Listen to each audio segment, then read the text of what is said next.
All right, welcome back to the Tank Me Later podcast, which is now part of Fantasy Basketball International. Really excited about that move and excited to be working with everyone. I know Adam King was basically my co-host for like 2 months straight or something like that anyway. So not too much is going to be changing. But for this one, episode 25, Bdub from Fantasy Basketball International is going to be joining me to talk about the Pacific Division.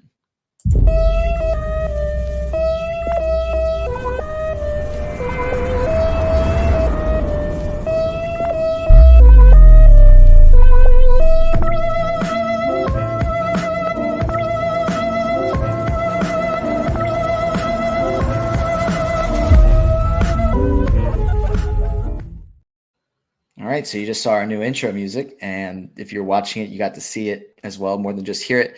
Before we get into today's episode, I just want a quick reminder that sports betting has rapidly risen in popularity, and I want to connect you all with an opportunity to get started or get ahead. Having multiple sportsbook accounts is the most simple way to maximize your profits, and there has never been a better time to sign up. When you visit my page, which is signupexpert.com/TML, you'll be connected to all the sportsbooks in your region, along with a review of each platform and its unique benefits. All of these sportsbooks have valuable sign-up offers for new users, and when you register through my link, you will automatically receive the top offer at each one. When you use multiple sportsbooks, you ensure that you can always access the best available odds, which is key to successful sports betting. If you want to take advantage of these benefits and support our brand, please consider signing up for your next sportsbook at signupexpert.com/TML.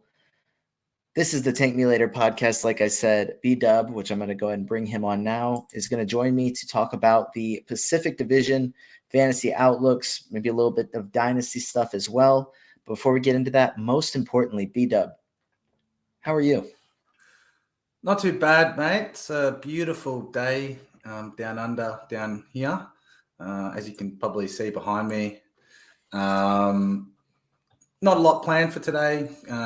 Taking the kids out later this afternoon, so and doing a bit of work on the World Cup. So that's how I am, mate. And how about you? How about yourself? I'm doing really well. It's the week is almost wrapped up here. I know you're 12 hours or 10 hours ahead of me, 10 hours in the future. We can say it like that. But yeah, everything's going well here. Excited to be doing more podcasts and doing it for FBI now. Yeah, absolutely, mate. And we're thrilled to have you on board. Obviously, as you know, because we told you, we were watching you produce your budding podcast from afar, and it's conversations about how well we thought you were doing, and then one thing led to another, and here we are. Happy days for everyone. Yeah, very happy. I'm very appreciative that you guys thought that, but we'll go ahead and get into the content for today, which, like I said, I think a couple times now, we're talking about the Pacific Division. So I'm going to go ahead and throw those slides up on the screen if you're watching so you can follow along. And yeah, we'll just go ahead and get into these teams. We will start with the Lakers, who finished 43-39 in the regular season last year, made a run to the Western Conference Finals after finishing as a 7th seed, beating the Grizzlies, beating the Warriors, and then just running into the eventual NBA champions. I think exceeded expectations a little bit from everybody outside of Lakers fans, considering how they finished during the regular season, but proved once again it's hard to bet against LeBron and AD in the playoffs. And Bdub, we'll start by talking about AD. So currently, I believe his ADP, I guess depends on if you're on Yahoo or Fantrax, is either right around the first round, maybe last pick or two, or maybe just early in the second round. How confident are you spending a first round pick on Anthony Davis? I would say I'm not at all confident spending a first round pick on AD. I have done it. I think around the turn there is all right, maybe even a little beforehand. I think on paper he stacks up just fine. If you're not going to get prime offense, great shooting AD like we've had in years past, particularly in that bubble title run, he's still going to bring you a lot of rebounds, defensive stats, of all sorts, and he's still going to score and give you good percentages as well. But having said that, you know, I guess it is a stigma that he has this perpetual injury risk, and stigma in the sense that I do believe he actually played like a very reasonable amount of games last season, and probably that stigma comes from him leaving the court a lot, clutching his shin or his knee, or constantly going to the locker room. But the guy also seems to be like an incredibly fast healer because he doesn't tend to like miss massive amounts of time. So yeah, I guess I am definitely comfortable taking him around that turn. I wish he would score a bit more. That would push him up for me. And if he had, I guess, if I had less concern about his longevity, the ability to sort of play a full season, I'd be higher on him as well.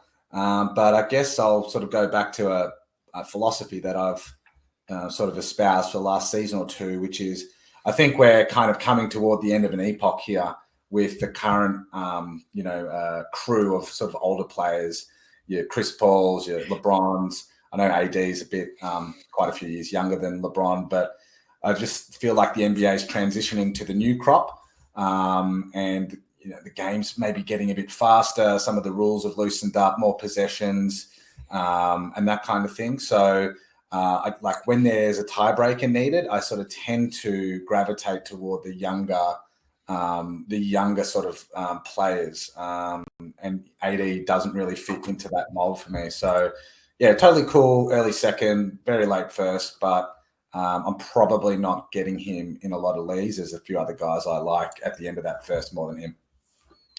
Yeah, just looking at Yahoo's ADP, that's 11.6. Kevin Durant's right before him at 11.1.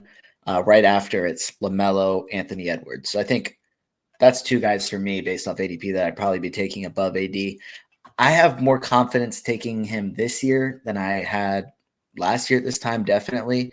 And I think it's, he was able to play in 56 games last year, which was, it doesn't seem like a lot. It seems like he missed more than you'd expect from the average player, but he had played in 40 and 36 the two previous seasons. So I think getting 56 games out of him was very, great considering probably what a lot of people expected, which is the reason his ADP is back in the first round.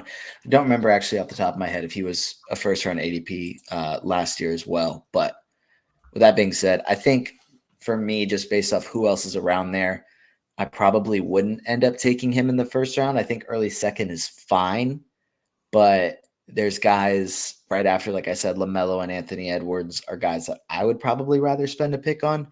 But we'll talk about Kevin Durant a little bit more later when we get to the Suns, but it's interesting to see both of them kind of go right there at the end of the first, when on a per game basis, AD was fourth last year according to Basketball Monster, and KD was fifth. So obviously it's that games played caveat, but yeah, that's how I feel about it. I'm probably not going to get AD in too many leagues. Well, referencing the Fantasy Basketball International draft only ADPs, Davis has been going 12th overall on average.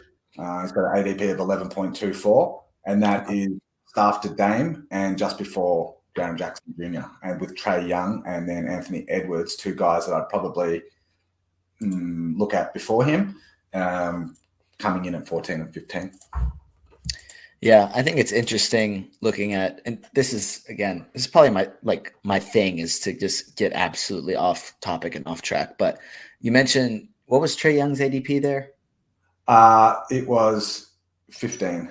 Yeah, I think that's very reasonable for him. And yet somehow on Yahoo his ADP is 21.8. And I know I'm a Hawks fan.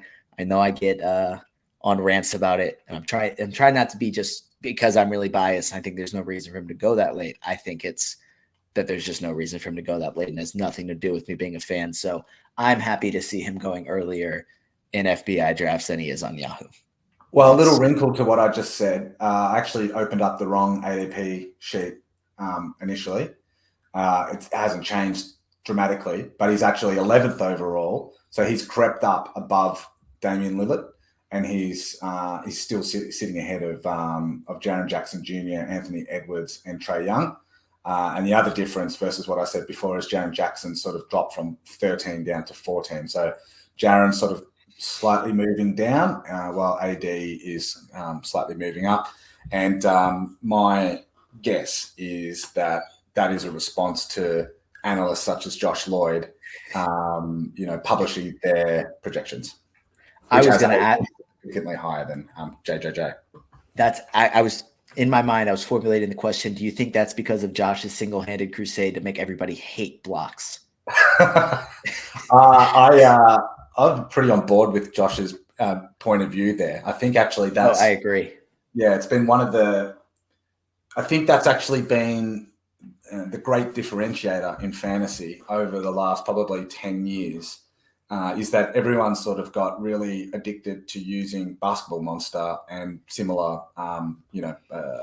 similar forecasting, projecting websites as a tool to help them build their squads, and sort of going strictly on projected rankings has sort of tended to hurt less experienced managers in their drafts, because they are undervaluing things like points, boards, and assists. And that's given managers that are sort of cognizant of that a bit of an edge. But now with Josh's sort of, as you say, his new crusade, and I think he's calling it his Durant rating metric, we may see that shift over the next few years.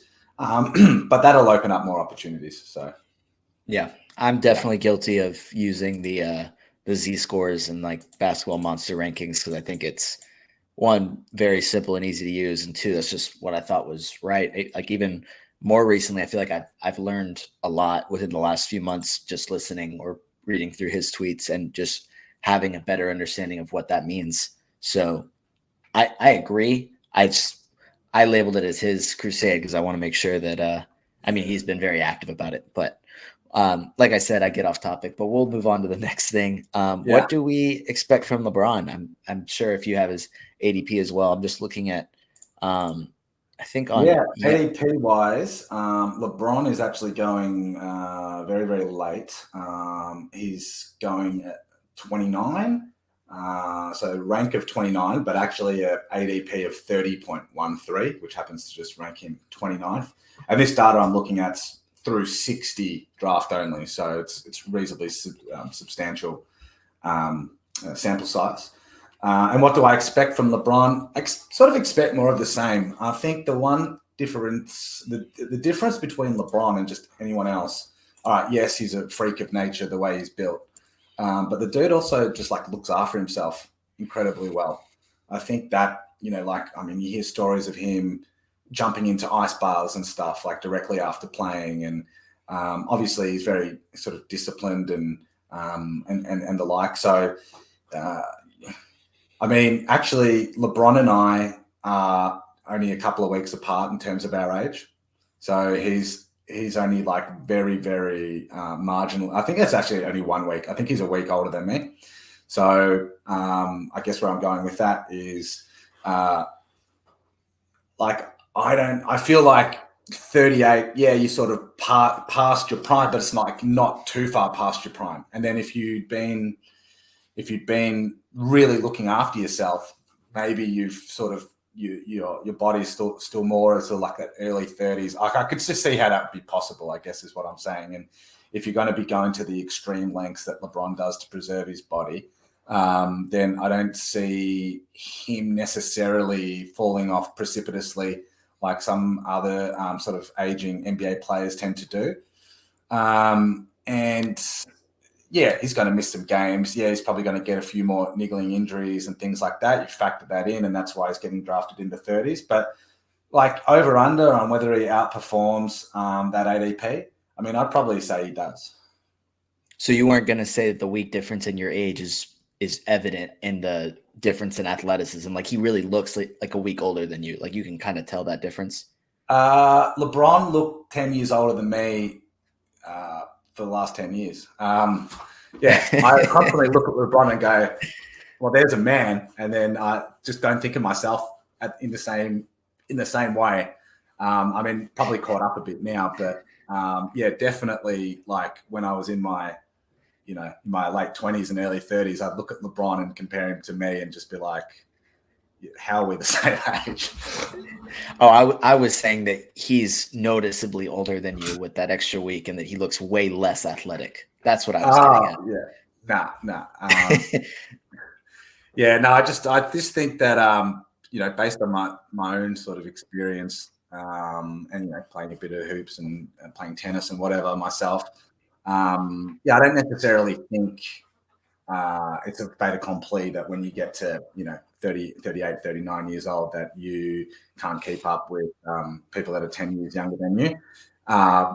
Apparently, you can't go too much longer than that, but yeah, I don't know. I seem to have a bit of confidence in LeBron's ability to get it in a couple more seasons. Yeah, I think definitely a few more seasons of playing. I just question how much he's actually going to play during those. I mean, we look at it the last 3 seasons, 55, 56, and 45 games played. But yet, I mean, looking at the minutes, it's kind of surprising to me every time I look at it. He played 35 and a half minutes last year and 37.2 the year before. So when he's on the court, he's playing, and he's playing at a high level. I question whether the Lakers will start to manage his minutes. I would say they're already managing his games. Obviously, still has injuries, but giving him rest when they can give it to him. I wouldn't be shocked if his minutes start to go down. So I think that's something to maybe kind of be mindful of, because they made it to the conference finals last year, but I feel like LeBron was, if I'm not mistaken, ready to play. Like, he had injuries throughout the year. So I think if they're able to have him be healthy, or healthier even than he was last year when they made it to the conference finals, they're probably, I mean, obviously it's the Lakers. They have LeBron. Like, their goal is to win a ring. So I question, more so than just about anybody else in the league, how much are they going to be managing his minutes and managing his games? Yeah, I think that's a really good point. So I think there's a couple of things there. So number one, the league has introduced these rules. I don't know how impactful they're going to be, around resting players, but probably more importantly, the minimum games required to qualify for awards, which I think the latter there would be a more substantial factor in thinking about LeBron. So whilst he probably isn't gunning for MVP, I think that's safe to say, I'm reasonably sure that he'd still be looking to, get on all NBA teams, and, there'd be other accolades that he'd be chasing. So I'd sort of feel, I sort of think that what you articulated there, that we could see his minutes come down, but that could also mean that he actually plays more games. So instead of playing 35, 36 minutes a game and playing 50 games, maybe that's 60, 65 games at 30 minutes a game. And with just leading into the next topic here, with the rise of an Austin Reeves, and actually I think the Lakers had a pretty productive offseason, retaining the key guys, bringing in, is it Strus? I think it is. Is it Strus or no, the other Miami? Strus went to Cleveland. Oh, Gabe Vincent. Gabe Vincent. Bringing in Gabe Vincent. I think they had a pretty solid offseason. Christian Wood coming in. Not that he's like a sort of a game changer or anything like that, but they got some. I think they got better depth this year. They can probably afford to give LeBron fewer minutes, which might just mean that he plays more games. And I think that'd actually be good for his fantasy day. Yeah. And one last point about games played, because you mentioned the rules of the 65 game threshold, and then the other rule they introduced about not resting the same star on a back-to-back. And I think introducing both those in the same offseason, we don't really have anything to look at. Of the theory that I've seen a couple people say is, what's to stop teams from starting a player, saying go foul them, and then take them out after 5 seconds because they started the game, they played the game. So is the NBA going to crack down on that? Are teams going to let us know ahead of time, hey, we're still playing him, quote unquote, but he's not going to play much tomorrow. So, like, are we going to get that, or are teams just going to kind of pull it off? So I'm very curious whether teams will do that, because I'm sure that if somebody spends a ton of money on a ticket because Steph or LeBron is coming to town and they only come once a year and they play 1-2 minutes and then foul and then come out and rest. So I hope it doesn't happen, but I think it's something that if it does happen, I'm not going to be surprised about. I think that categorically won't happen. I think that would be flying in the face of the spirit of that rule too much, even for the NBA to stomach. And you probably are going to see that, but it's going to be more like they play 18 minutes or 16 minutes. Fair. Yeah. Yeah. 1 or 2. Like that was Drew Holiday coming on for one play to get his bonus. Yep. I think in that context, yeah, right, that's totally fine. But if you're just sort of taking the piss out of the NBA's brand new ruling, I think that they won't like that. That'd be frowned upon. Yeah. Yeah. So we'll move on to the next one. Are we buying the Austin Reeves hype? He, his numbers from last year: 13 points, 3 rebounds, 3.4 assists, half a steal, 0.3 blocks, 1.3 threes. Very efficient. He shot 52.9 from the field, 86.4 from the line, and 1.5 turnovers per game. He broke out in the playoffs, was phenomenal, and then made Team USA. I think he received criticism, or maybe just general people questioning, why is this guy playing for Team USA? But he played really well for them. And I think, maybe some people have the expectation, specifically Lakers fans, that he's going to be competing for an all-star spot this year. I just entirely disagree. I think my take on it is Austin Reeves is a very good basketball player. He deserved to probably get paid more than he did. And he's going to be awesome for the Lakers this year. But he's not going to take some dramatic step for fantasy basketball. I don't think that he's going to be some incredible player that is a league winner in fantasy because people got him. I mean, I can look up his ADP. I've seen him go in like the 80s quite a few times, and I can't see him. 98 on FBI. That's obviously come in quite a bit. I've still got the old data up here as well. So what was he before? Like 105, and he's sort of come into around 98. So, I mean, I still think that's value personally. 98. So he's 85 on Yahoo. Yeah, I'd be reasonably comfortable taking him around there. I think we did. I think the playoff Austin Reeves is closer to the Austin Reeves that we see. Obviously, I think this is obvious than the Austin Reeves we saw at the start of last season. Right.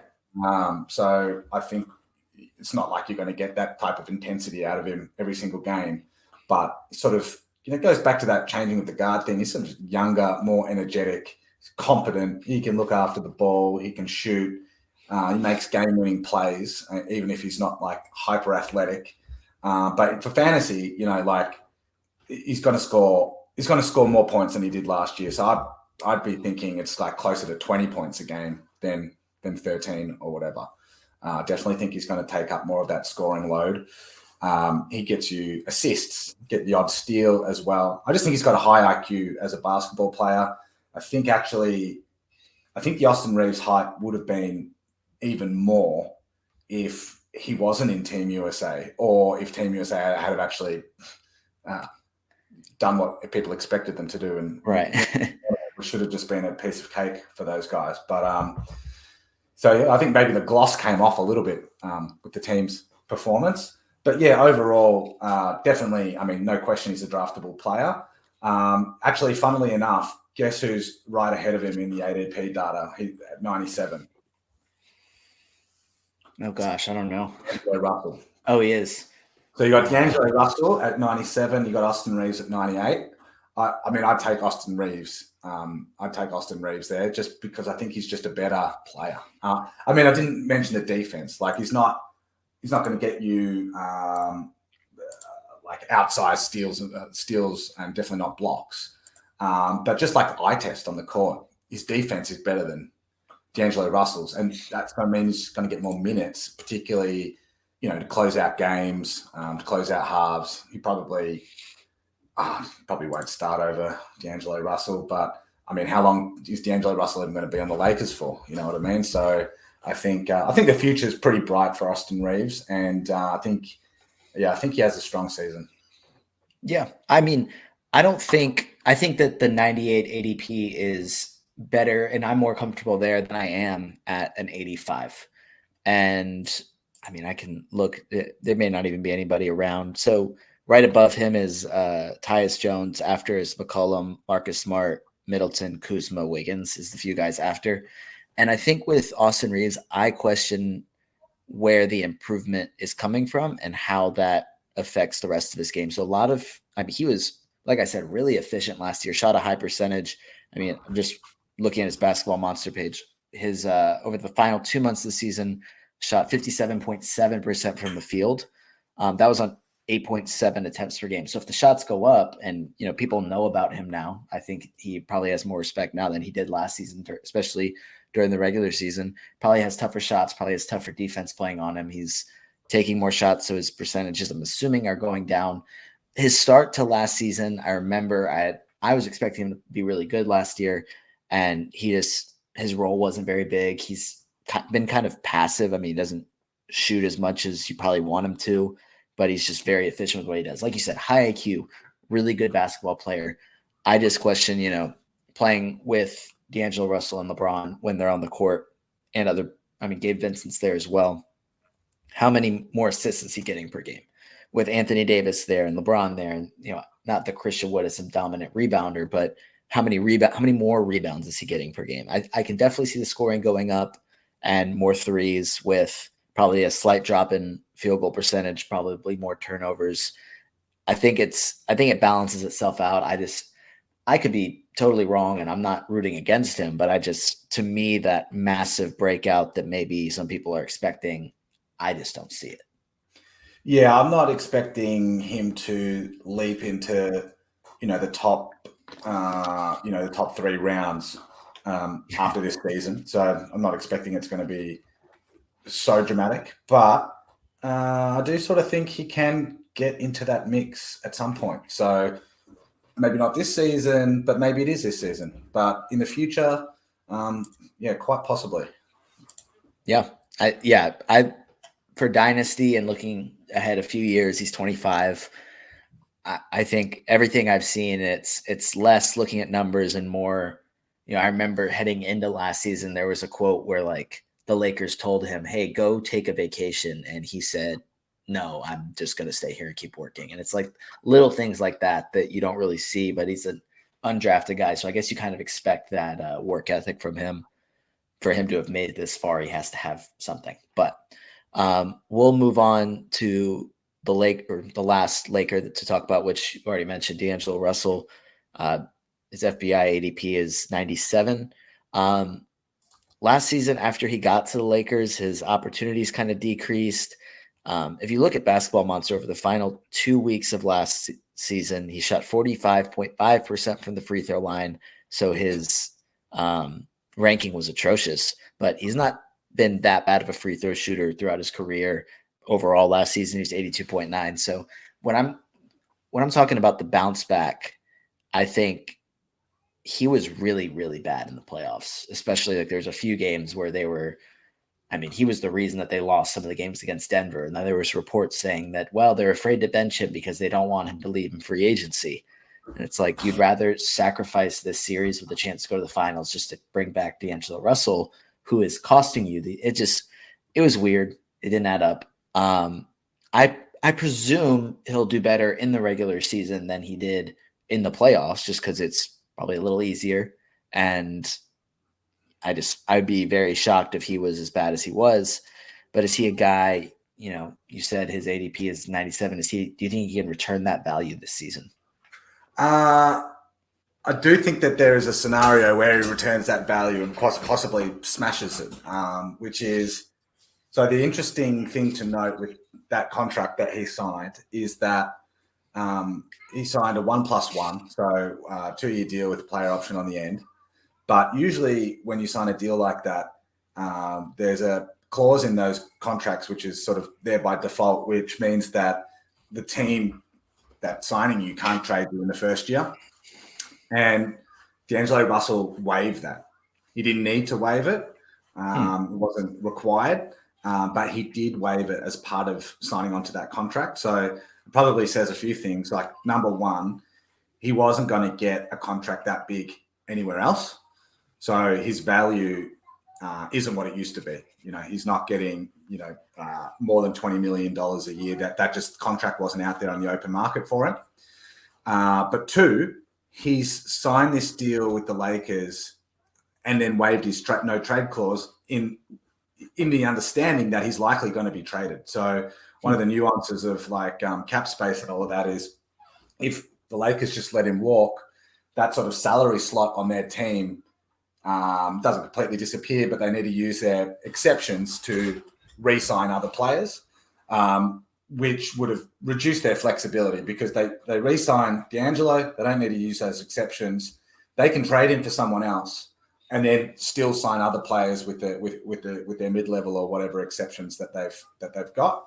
And if they let him walk, they aren't able to do that. So I think this signing, because to your point, trash in the playoffs, he's not going to help them win a championship this year or in any other year. So, why bring him on? It's so that they can retain that slot and then bring someone else in mid-season. Now, if they're intending to trade him, where does he go? And what do they get back? So you got teams maybe like a Utah Jazz, who don't really have a dedicated point guard. That's a team where D'Angelo Russell could actually fit in pretty well. And whilst that team has playoff aspirations, they don't necessarily have championship aspirations. And to them, D-Russ is more of potentially like an expiring contract next year, which would allow them, once their guys have developed a bit more, maybe they got another decent draft pick under their belt, although I don't know that Utah is looking to do that this year, enables them to maybe clear up a lot of cap room in a year or two and then bring in someone else. So I guess that's a really long-winded way of saying, the Lakers signed him out of convenience, not out of his propensity to help them win a championship. I think the probability that he gets traded is greater than 50%. And then where does he end up as a result of that trade? I think there's a pretty reasonable chance it's, a team like a Utah Jazz, who knows, could end up somewhere like Washington, and then really just have the ball in his hands a lot, get a lot of minutes and really put out fantasy numbers to round off when it counts for us, which would be sort of February, March when we're doing finals. So yeah, D-Russ could be a sneaky pick, but that's a lot of if, buts and maybes to make that selection. So totally cool taking him in that sort of 100 to 110 zone. But if he ends up on my team, great. If not, I don't care. And probably I think Austin Reeves, would also be a beneficiary in that scenario. D-Russ is out of town, Aussie's going to get the ball more. Yeah, and even a guy like Gabe Vincent could slide into that starting spot, assuming they don't get another starting point guard back in any sort of trade. And he wasn't great for fantasy when he was playing a lot for the Heat, but that's just another guy playing minutes. So could be something to keep an eye on. Yeah. But we'll move on to our next team, which is the Warriors. I will look at their records. They were 44-38 last year, beat the Kings in the first round. Historic performance from Steph in that game 7, and then just ran into the Lakers. And it was a team that went inside versus a team that shot threes. And it was, the free throw discrepancy was insane, but ended up being the Lakers coming out on top. The Warriors just kind of weren't able to, hit some of the shots that they have been able to in the past, weren't able to repeat as champions. But obviously the main thing that happened this summer, because Dwight Howard hasn't signed yet, I know that that's probably going to end up being the main headline, but they traded Jordan Poole and a first and a second, included picks to bring in Chris Paul, which just blew my mind value-wise that they had to attach picks to Jordan Poole to bring in Chris Paul. I can see Chris Paul and, the way that he is as a leader and as a basketball player being able to adjust his game to fit with the Warriors. I can see the Warriors adjusting to his strengths and getting him pick and roll opportunities. But it's hard for me to imagine everything happening flawlessly the entire time, where maybe Chris Paul gets the start. He gets to continue to get a ton of assists, get steals, be efficient with the basketball. And the Warriors are also winning a ton of games. Everything's great. It's hard for me to imagine all of that working out flawlessly. If there was a team to do it, it's going to be the freaking Warriors, who have just had everything kind of work out. Not everything, but a lot of things work out well for them over the past almost decade now. So, Bdub, how do you kind of see Chris Paul fitting in with this team? Is he going to start at point guard and move Steph to kind of shooting guard in a smaller lineup? Or is he going to almost, like, weird to say, Chris Paul is a sixth man? I think he's going to come. I think he's going to start as much as him coming off the bench would make sense.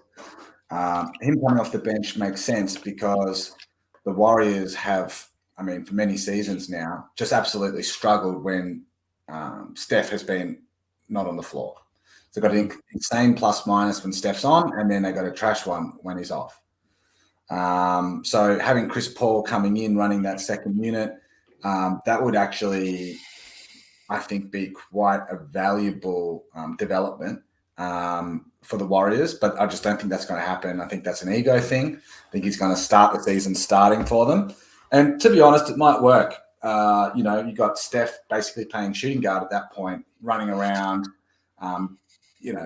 Chris, I think he's skilled enough to learn how to get the ball to him, to get the ball to Clay. He played against them enough, right? Yeah. So I'm not sort of as down on that fit as everyone else seems to be. In terms of like the why of it all, I think the steep price that was paid for Chris Paul wasn't actually necessarily paid for Chris Paul. It was paid to get off Jordan Poole.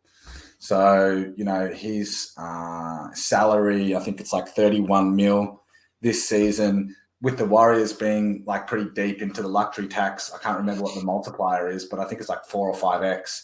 So basically, it's not costing the Warriors 30 mil. It's costing them like 150 mil for the season to have him on board. Obviously, Chris coming in still's got I think his contract's more in that sort of 15 to 16 million range. It's still going to cost them a pretty penny to have Chris on the roster, but it's still a saving. I'm just sort of going from memory here, but like $70-80 million saving is not nothing, and you can see why the Warriors wanted to get off Poole. And the other thing, of course, is like Poole, as evidenced in the playoffs, it's not quite there yet as a championship level. I mean, he's obviously won a championship, but he's not winning you a championship, which, for that kind of money is what you would want. I'm not saying Chris would either, but, it's coming at half the price. So there you go. So in terms of what do I think Chris's fit is, I think it actually could be pretty good, either in the first unit, but even better in the second unit. He won't start in the second unit, but he might end up there to complete the season. So I guess we'll just have to wait and see how that one plays out. But yeah, I totally understand why the Warriors made that trade, and from the Wizards side, Chris Paul on their team made absolutely no sense. So for them to get Jordan Poole first and the second, as part of that deal with the Suns, sort of extensively, then yeah, that's a good piece of business for them. Yeah, I agree with the trade happening in order to get off his contract. I didn't know all the, you seem to be more understanding of the salary cap nuances. I didn't realize all of that, but I knew that it was, okay, they realized they messed up with the Jordan Poole contract. We need to figure something out. To me, it was he earned the contract because of how he played as a starter. And if you look at the numbers between not like this past postseason versus the postseason before, when they won the finals, he shot 50.8% from the field, 39% from three, 91.5% from the line. Last year, it was 34.1 from the field, 25.4 from three, 76.5 from the line, like just significantly worse in the playoffs than he was the year before. So I get it. I question, it's like, you paid him all this money because he was really, really good as a starter. And if you look at the difference between his numbers as a starter versus coming off the bench last year, it was, I mean, he was really good. I think he averaged like 24 points per game as a starter. So I think that, Wizards win that deal pretty handily, because I'm like, is the difference in the value, like, aside from the contract aspect, is the difference in the value that much between Jordan Poole and a 38 or 39-year-old Chris Paul that you now probably have to adjust the way you play to be able to work that out? Because if you're, I see, you talk about the offense working. I think you could be running pick and rolls with Chris Paul and Draymond Green, where either Chris Paul is able to find Steph or Clay, or dump it off to Draymond and let him create. I think that can definitely work out. It's probably a little bit of a different offense because previously it was a lot of off-ball movement. I just can't see Chris Paul just totally sacrificing everything and becoming really good off the ball. Like I'm sure he'll adjust his game to be able to do that. But I mean, just nobody else in the league is moving off ball the way Steph and Clay are pretty consistently. I think my question is, how is this working defensively? I think he will start the season in the starting lineup, like you said, kind of a pride thing. It would feel weird to me for Chris Paul to be coming off the bench. Like it's Chris Paul. Like you're not gonna. It doesn't matter how old LeBron is. Like it would feel weird for LeBron to come off the bench. That obviously. Not saying Chris Paul is as good as LeBron, but he's like that same caliber of player, where it's like the elite status name. But defensively Draymond is an incredible defender, but if they're playing a team like a Denver or Denver, I think is the best example, where it's Draymond, sure, he can probably compete against Jokic. Like, Draymond's one of the best defenders in the league, but then that leaves Andrew Wiggins matching up with Aaron Gordon. And then, I mean, Aaron Gordon's bigger. Like he's probably out-muscling Andrew Wiggins. And, there are schemes and ways to adjust. The Warriors have been a good defensive team, but is Chris Paul and Steph Curry able to slow down Jamal Murray in the backcourt? How many good looks is Michael Porter Jr. getting? So I think if it's a situation like that, you kind of have to start Kevon Looney to be able to figure that out. So I think to start the season, Chris Paul probably a starter. As the season goes on, it might be more matchup dependent. And I think, to me, it's not going to be a very consistent role for Chris Paul, which makes me kind of shy away from him in fantasy. Yeah, man, I agree with all of that. I think the final word I'll say on this whole Chris Paul thing is, like, to me, it's just that trade is just like it's an acceptance that the two-timeline strategy wasn't going to work. So they started on the two-timeline strategy. They win a championship, which was at the time sort of seen as like a vindication. But then actually it turns out it's not, because you've got the Splash Brothers, we can talk about in a minute, Draymond. They really want to get to that fifth title. That's sort of what separates the wheat from the chaff, sort of. You've got Jordan with 6. You've got a few other players like Kobe and others with 5. Then you've got a whole lot of guys who've got 4. So you can see why it would be important to, those guys that basically built the dynasty to get that 5th title. And they're just not going to do that on this two-timeline approach. And I think the idea, Warriors HQ was, Jordan Poole is a cornerstone of, the next iteration of the Warriors. And it just was like, it's not that they didn't value him or, that his play in the playoffs was the reason for him sort of getting unceremoniously dumped. I think it's more just like an acceptance that, right, if we are really going to try and get another championship here, we need to sort of push our chips into the middle, dispense with the two-timeline thing. And then for that reason, you got to think like a Kuminga, a Moody, they might be pushed into the middle as well throughout the season to get more veteran help. And you know what? If Chris Paul isn't working out, he's tradable. So, like a Kuminga, a Chris Paul, and a Moody, they could probably ladder up to a pretty decent contributor to help with the playoff push. And obviously that would sort out any of the starting 5 issues that we're talking about. Yeah. And maybe Dwight Howard will just come in and just take the starting center spot anyway. So maybe we don't Maybe even Andy have to discuss it Bogle. anymore. But we'll move on to the Splash Bros. Will they stay hot? I think is even really a question. I guess I just kind of put it on there, like, will they? But I don't think anybody's not taking Steph probably around that pick 7, pick 8 range, because when he's on the floor, he's going to be incredible. He only played 56 games last year. And I think while I'm looking at this, it's kind of been similar. So 64 and 63 the 2 years before, and the year before that, he played 5 games, got hurt, didn't play anymore. Clay ended up playing in 69 games last year at 33 minutes per game, which was pretty insane to me considering how much time he's missed over the past 2.5 years. And I expected him to be probably more in that 55-ish range for how many games he played. So he also, which was pretty incredible, hit a career high for, I think, total threes and threes per game last year. He hit 4.4 per game. So he's still shooting from deep as well as he ever has. I mean, he's got the ultimate trigger finger and just pulls it every single time he touches the basketball. But do you see any drop off starting from them as they are kind of continuing to age, maybe facing a little bit like more injuries? I think has kind of happened as well. Do you see any sort of drop off? Yeah, it's funny because this just will fly in the face of everything I said about LeBron before. But yeah, I do. I definitely do. I think LeBron is a sort of unique in his sort of the regimen that he pursues to look after his body. I'm not saying like Steph and Clay don't do that. Obviously, they will be looking after themselves really well as well. Clay, I mean, there's a lot of chit chat emanating from Warriors. Oh, Clay looks great. Clay looks so good. He's looking great coming into the season.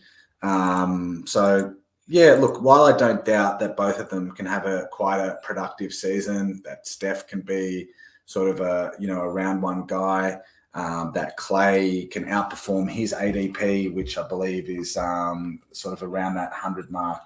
Yeah, 94. So right in that zone with Austin Reeves. While I think, so that was 94 in the old, now 93. So yeah, basically same amount. So I think he could probably outperform that if all goes well. I'm still wary of drafting both of them.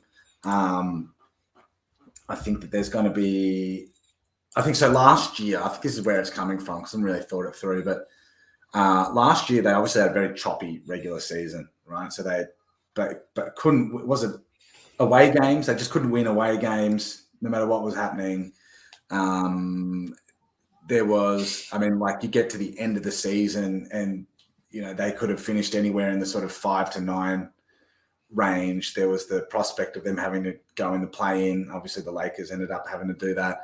But I think there's going to be a focus on just being more consistent through the regular season. And I think what comes along with that, and obviously Chris Paul coming in will contribute to that as well. Andrew Wiggins really sort of coming back into the mix for a full regular season will contribute to that as well. So I think they're going to have that mentality of, like, let's be more like the 78-win Warriors than last year's Warriors.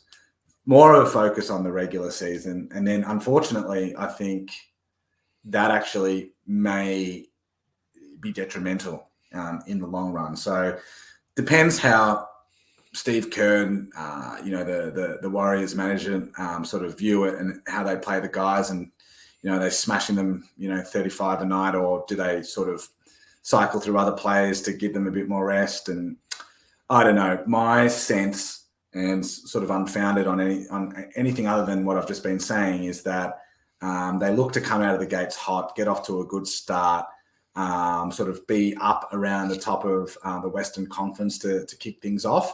And they might actually just sort of like push it that little bit too far, and one or the other of them is missing time. So not very scientific, but that's sort of what my gut feeling is.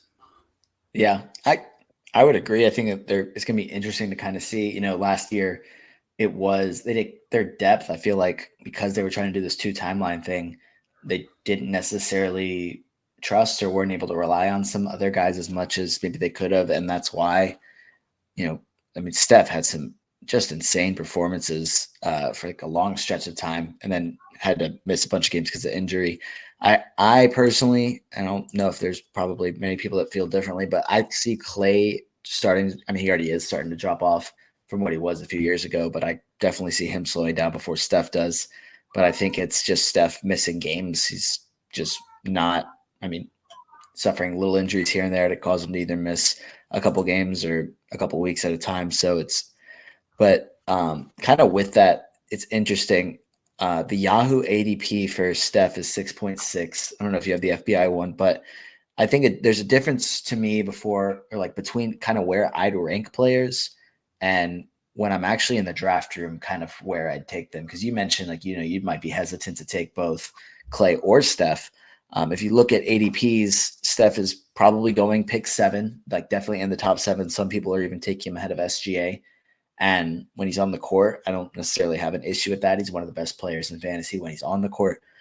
If I were getting into a draft and I had pick 7 and the first 6 were Jokic, Embiid, Luka, Tatum, Halliburton, SGA, I don't know for certain that I would take Steph at 7. And that just might be me. Maybe you're just totally like, well, he's obviously 7th, but having Giannis right there below him in ADPs, I might even go Giannis over him, and I would be hesitant to take Steph, not because, like I said, he's going to be great when he's on the floor, but him and KD tend to get the like more of a pass when it comes to injuries and missing games than guys like Anthony Davis and Paul George and Kawhi. Those guys get hammered, and they're saying everybody's, there's too much of an injury risk, but KD and Steph, more so KD than Steph, misses quite a few games as well, and they tend to get forgotten about as guys that aren't necessarily quite as durable. I don't know if you agree with that. Oh, I totally agree. Yeah, and it's funny how similar situations for different players get treated completely different ways. But the one thing I will say is that, like, I don't like that. I don't want to be in that 7 to 9 range on any draft that I'm doing. Give me top 6. Give me pick 11 or 12, maybe even a 10. But 7 to 9, not really happy with it. I mean, I probably wouldn't. I actually have leaned away from Steph for years now. Actually, probably hurt me quite a few times in the past. I've sort of foreshadowed a drop off from him. There's been those couple of seasons, or that one season that you referenced in particular, where he missed a lot of games. I've just never necessarily felt comfortable taking him so high. But then if you're picking 10, 11, 12 and he's still there, then it feels like really good value. So, so as far as taking Steph's concerned, for me, it's a little bit later in the first round. Yeah. We'll move on to Andrew Wiggins because I feel more passionately about that one. Okay. I don't know how you feel about Andrew Wiggins, but I guess if you're able to pull up his ADP, which everything I've seen is, in my opinion, Wiggins' ADP is just significantly lower than it probably should be. He had the really good playoff performance when they won the finals. After that, he said, I think he was talking about, figuring out rebounding's easier than he realized, or he's better at rebounding when he actually tries. It's like it took you like 8 years to figure that out, but whatever, as long as you finally figured it out. And he talked about wanting to make an all defensive team this past season. Obviously, he missed a stretch of games because of an injury, and then I believe injury led into an illness, and then he ended up missing the last 2 months of the regular season for personal issues.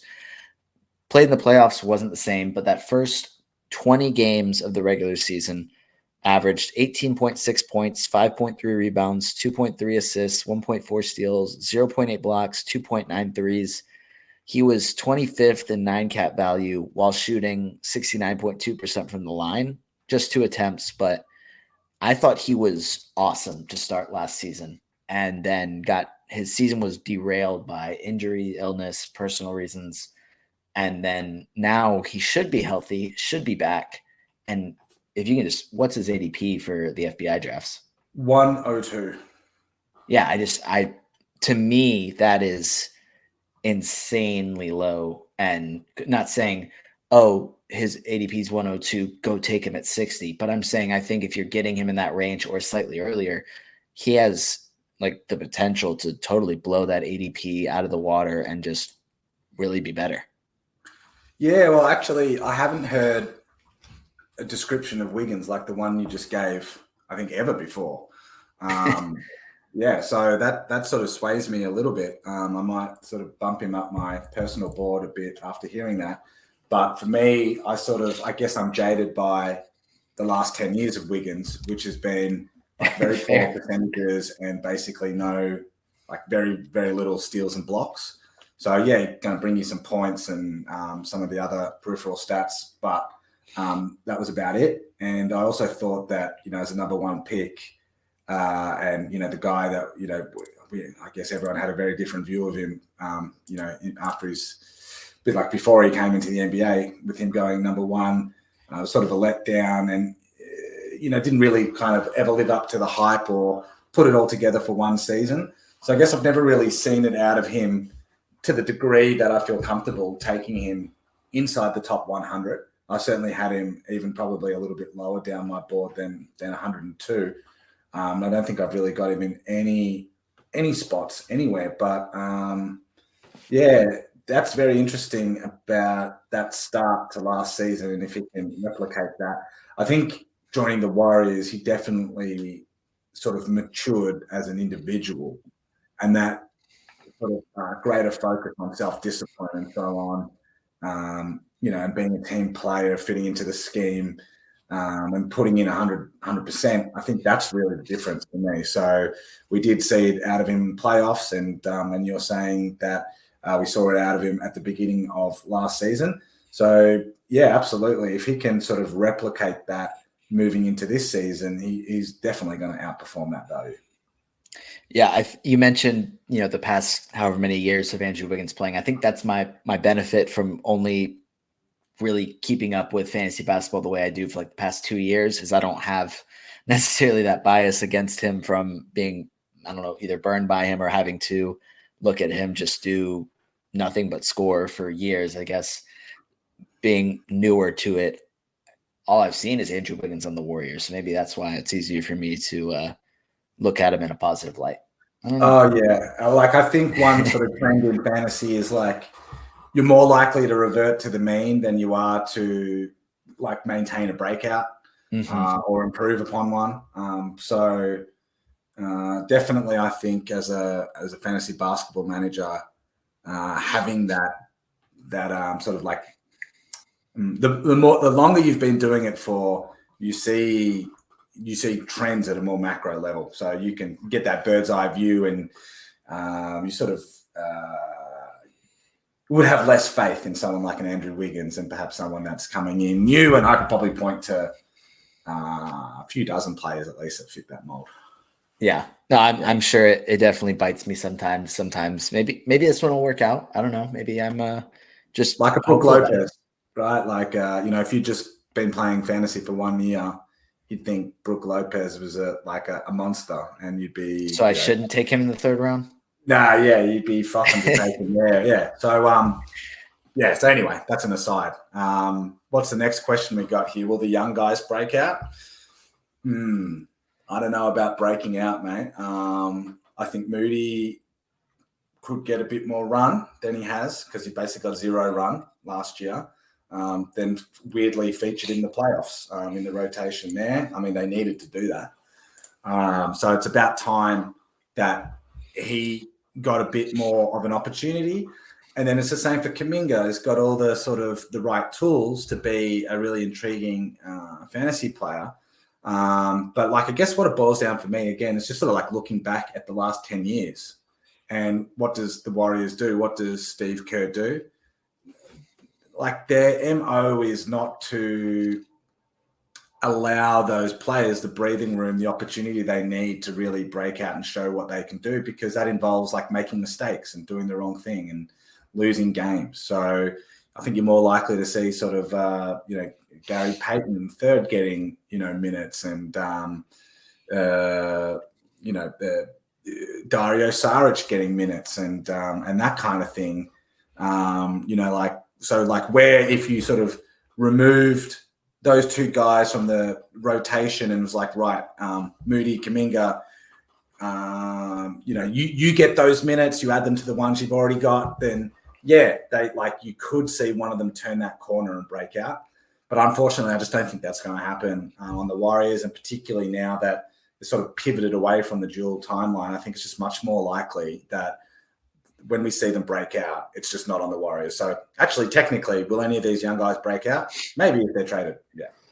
Yeah, I'm in the same boat. It's kind of a make or break year for those guys. I think unless they come into the season and they've just drastically improved over the summer, and the Warriors, Steve Kerr is ready to have them be a big part of the rotation.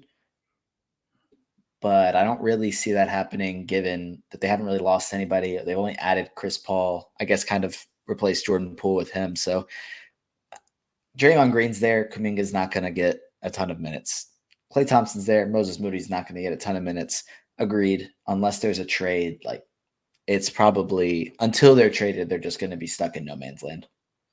Yeah, I think that's right. I think even like an injury to, God forbid, Klay Thompson gets injured, maybe even an injury wouldn't be sufficient to give them that opportunity. Yeah, because Steve Kerr might just roll with a veteran. But we'll move on to the Kings, and we can maybe do this, and then we can end up doing the rest Pacific Division on another one. Does that sound good to you, Bdub? Yeah, let's do that. Let's go through the Kings here, break this up into a two-parter, and then what are we doing next? Or what are you doing next? I think it's Southwest Division. Maybe maybe get that one cracking along with the other teams. Try and keep these pods to around about an hour.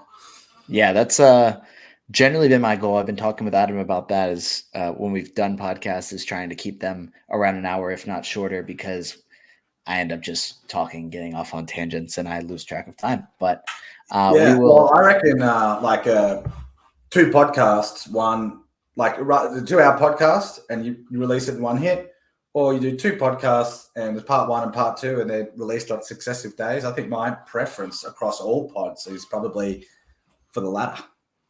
All right, we can do that. Do you want to save the Kings? Yeah, let's roll through let's roll through these Kings, and then we'll wrap it up. We'll do it. All right. So the first one is De'Aaron Fox, progression or regression. He was awesome last year, was a big reason that they were able to end their playoff drought, 3 seed in the West.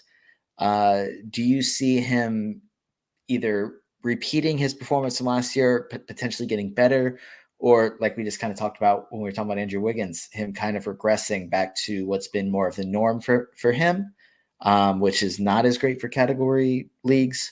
Or do you see this kind of staying?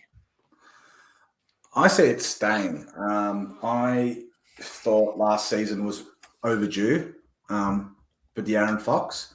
I think in the preceding seasons, there were different extenuating circumstances that perhaps led to his underperformance. So whether it be injury or scheme or the other players on the roster that were coming in, I think De'Aaron wasn't able to fully spread his wings.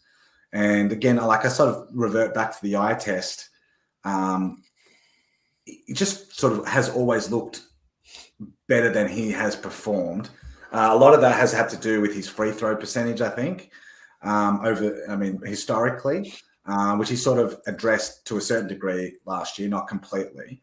So in terms of, will he maintain last year's performance? I would say yes. I would say he certainly will.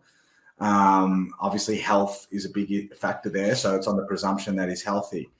And I actually think that there's room for him to continue to improve. So whether that's going to be from an increased free throw percentage, his field goal's already pretty good from memory, or whether that's going to be from maybe hitting more threes.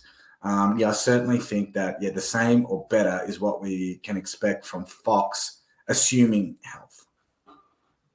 Yeah, I agree. I agree with that. I'm probably a little bit more pessimistic about it. I think he's got a chance to repeat, but I think that's probably the best we'll see out of him. I don't see him adding a ton to his threes. The free throw percentage was 78 last year, 75 the year before, and then 71.9 the year before that. So could he maintain the 78? Yeah. He shot over 50% from the field for the first time in his career last year.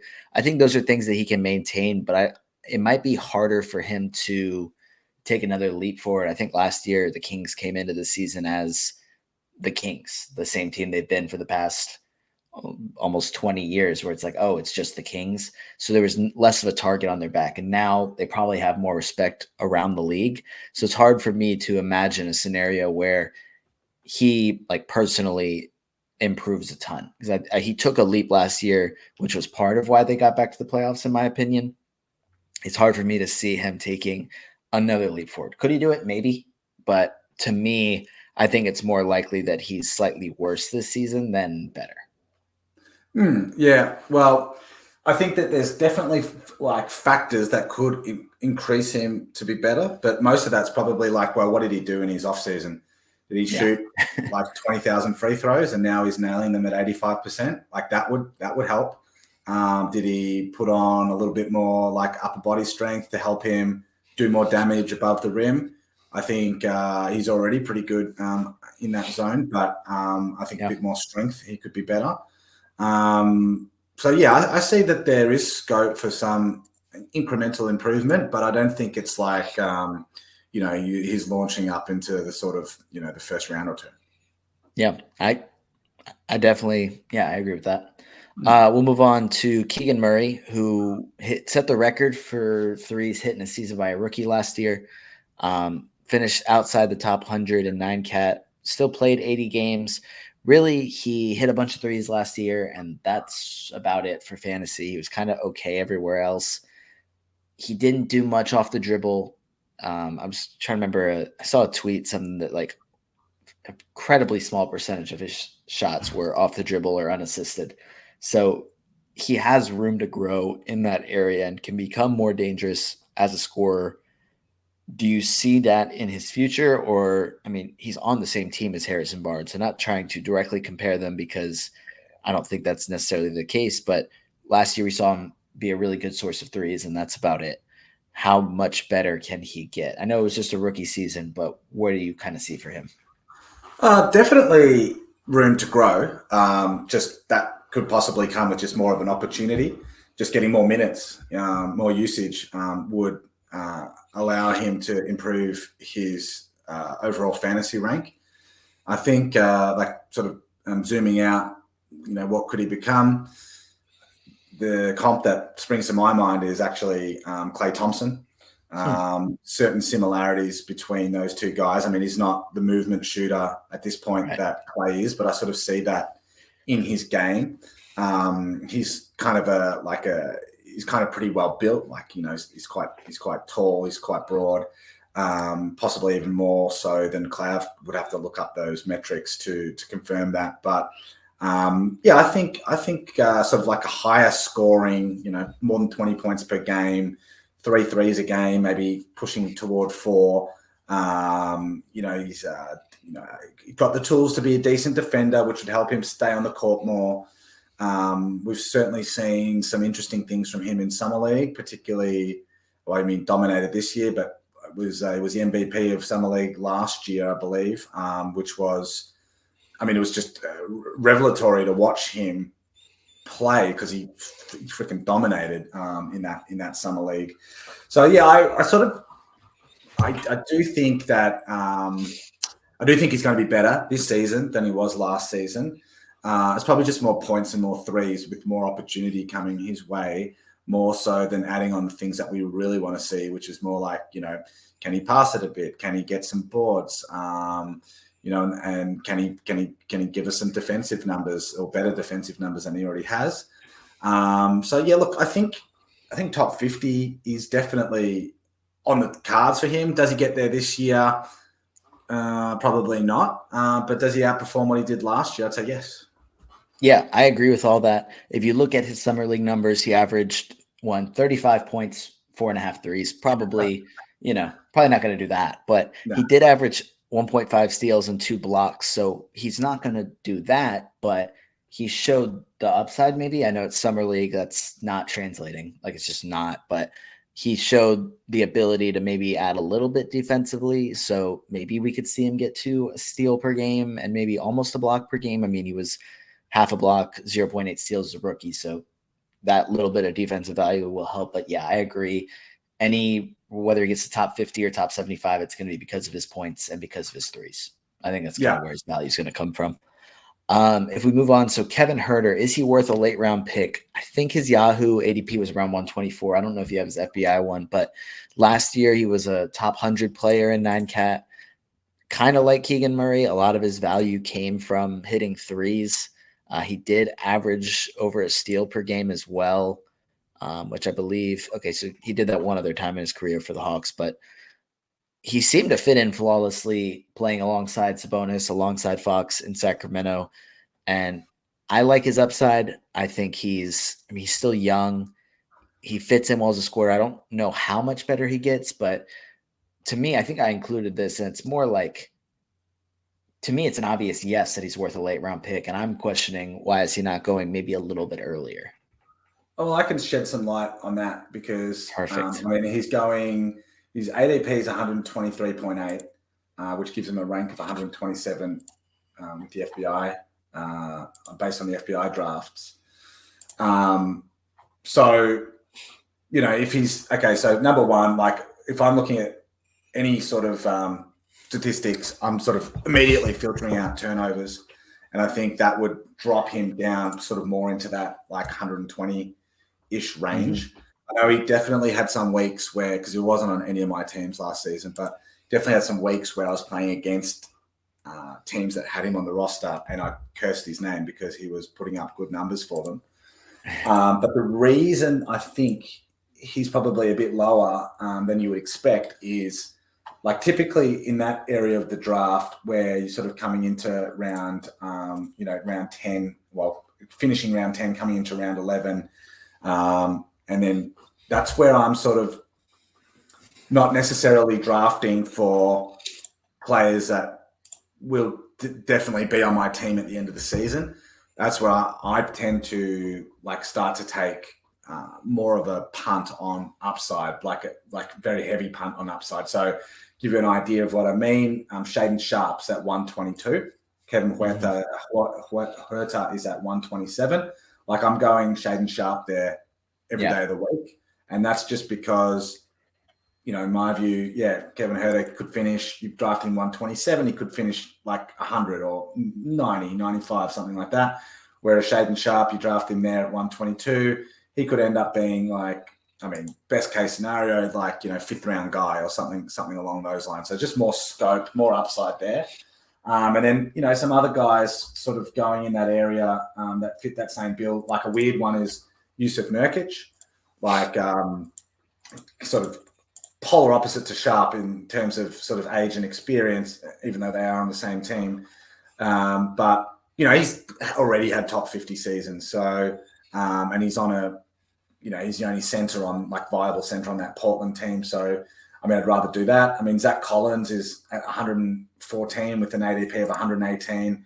I'd take him 10 times out of 10 ahead of Herder there. And then even a Denny Avdia, Tari Eason, Armin Thompson, Asar Thompson, Jeremy Sohan. So, they're the guys in that range. And to me, they all present substantially more possibility of being that league winning pickup, if that makes sense. Yeah, no, I agree. Yeah. That's very fair.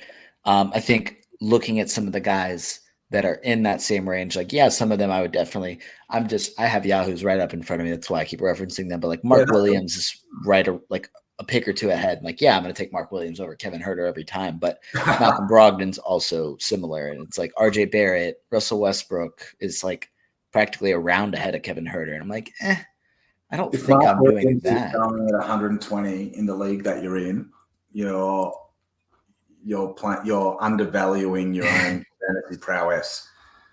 every mock draft I've done it and with just randomly joining a Yahoo one, I've been able to get Mark Williams and Zach Collins at past like around this range, and I'm like, wow, it's giving me false hope because I know it's not going to happen when I I don't start know how actually people drafting. can enjoy that, like that playing in those types of leagues, because like, okay, yeah, I mean, maybe you're just taking people's money for jam, but yeah, to me, it's just like it's like a hollow victory, you know. yeah, that's fair. I want to feel my victory. Yeah.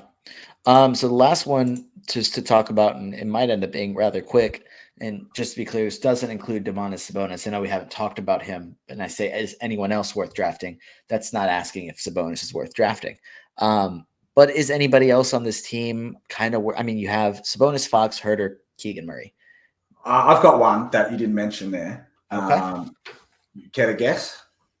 If it's not Malik Monk or Harrison Barnes, then maybe It's Malik Monk. Yeah, Malik Monk. I actually am taking him in the last round of quite a number of draft onlys. I think so. Obviously, well, maybe it's not obvious, but drafted by Charlotte, is like a mid-lottery pick. I think around 8 or 9. Underperformed versus expectation, but like pretty obviously had that sort of NBA body, but was just, in my view, not in a great situation. Like, just look at the dysfunction of Charlotte. Look at some of the stuff that's going on there. Look at Book Night, for example, and how that sort of has played out. I don't think we can put the Miles Bridges situation onto Charlotte, but I do think hasn't been the most tightly run organization. Sort of always had Monk as someone that would be a really worthy second draft guy. And then I think that was sort of vindicated when he went off to the Lakers and then had that one season with them when he played really well. I thought I saw even more evidence to suggest that he actually is a good basketball player and built for the NBA. And I was sort of a bit irritated actually when he signed with the Kings. Like, I'm happy for him that he got a good contract, but you're just going to be buried amongst all of those players on that roster and not really get much of a run. And that was sort of the case, like for much of last year. Some games he's playing more minutes, some games he's kind of playing less. But what I was really encouraged by with him is just his playoff performance. Like, I think there were games there where, well, pretty much all those games with the Warriors, he was a difference maker for the Kings. He was more effective than Sabonis, honestly, in a lot of those situations. And my view, having watched all of those games and having watched a lot of NBA, is just the eye test again. Is like, I think he just hit another level in the playoffs, and I think that could actually be maintained into this season. I think, Harry Barnes is another year older. I think they just signed him. Did they just sign him to another contract? I can't remember. They did. I think they did. Right. Yeah, basically the same contract that he had. But his star is on the wane. I think Monk sort of carries, like, I know it was only just like a little snapshot, those playoff games, but I think at an organizational level, you see that, and that does carry forward into the next season. So I think even with like a Chris Kouate coming on board, even with Kevin Herter being sort of healthier, they're bringing back Trey Lyles and the like. I still think Monk gets more minutes, gets more crunch time this season, and I think that he has a path to sort of carving out a more substantial role in the NBA than we've seen in the past. And whether it's on the Kings or ultimately on another team, like in another season, I think he's a player that's going to be sort of like on an NBA team for quite some time to come. And I just would not be surprised if we see a quote unquote, breakout season from him this year, where he's getting more minutes, more usage, and making more of a consistent impact than he has in the past. And for that reason, I'm totally comfortable taking him in the last round, or last round or two of any draft. I know that's a hot take. I haven't heard anyone else sort of talk Monk up like that, but that's something that I 100% believe.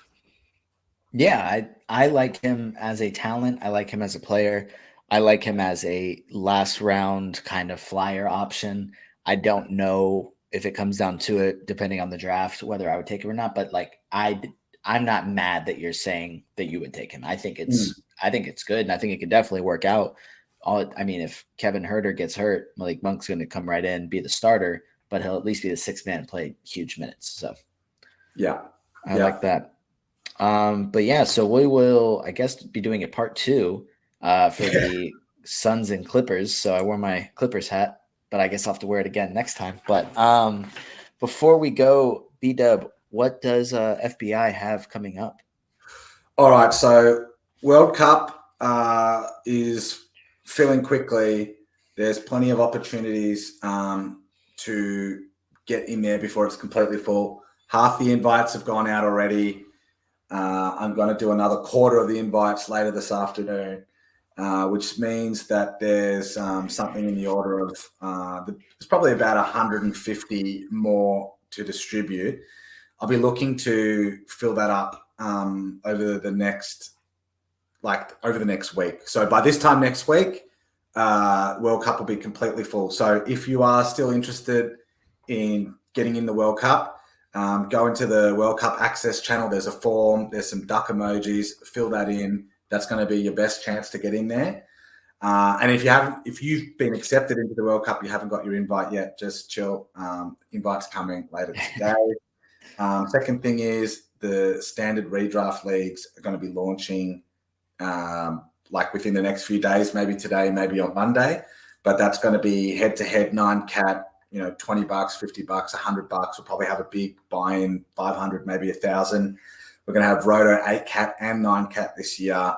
There will be a few points leagues. There will be a couple of auction leagues. But I guess the bottom line on that is those leagues tend to fill fast. And then if you're sort of late to jump on board, you might not get exactly what you want. So, at the end of the season, I'll get like sort of close to October, the kickoff of the season, I might get like people saying, "Oh, I really wanted to be in $100 league. Can you do another $100 league?" Might not be able to get the demand to fill another one at that stage. But if you jump in at the start, you can pretty much just like have your pick of whatever you want. So like jump onto those as quickly as possible. And that's probably like the two main things, World Cup and the standard redraft leagues. So other than that, we've obviously got our podcasts. Adam is actually going away for a couple of weeks. So his podcasting over those next few weeks, he's going to be in Europe, will be slightly less than normal. I might actually jump on and do an episode or two with Doc in his absence. Matt is planning to get his podcast up and running more frequently in the next couple of weeks after he's sort of rounded off all of his sort of off-season dynasty activity, which I'm for one looking forward to. And then other than that, I think just to stay up on all the latest stuff at FBI, best place for that is in our Discord server. There is a link to join in my on my Twitter bio at Hidden Upside. Otherwise, you can get it from our website, fbibasketball.com. And yeah, that's pretty much it, mate. That's sort of what's happening with us at the moment. Yeah, I'm excited for the World Cup. I'm looking to do a lot better than I did last year. 'Cause I think I made it in last year, and I'm pretty sure that it went absolutely horribly. But yeah, I was drafted 12, and I took Dame and Steph, and I thought this is it. I'm gonna do really well this year. Didn't even make it out of the division. Oh goodness, yeah. I know that I don't even remember what my team was like in that one, but I know it went really, really bad. But Bdub, thank you for joining me. You guys that are listening, if you're watching it, our Twitters or X, if you want to call it X, but our Twitter accounts are on the screen. But if not, follow Bdub at Hidden Upside. Follow me at NoRuben22. Like, rate, review this podcast, share it with your friends, whatever you want to do. But thank you all for listening. And Bdub, thank you for joining me. You're welcome. You just listened to another episode from the Fantasy Basketball International Podcast Network. Thanks for joining us. And for more information about joining our community, please check out our website at fbibasketball.com.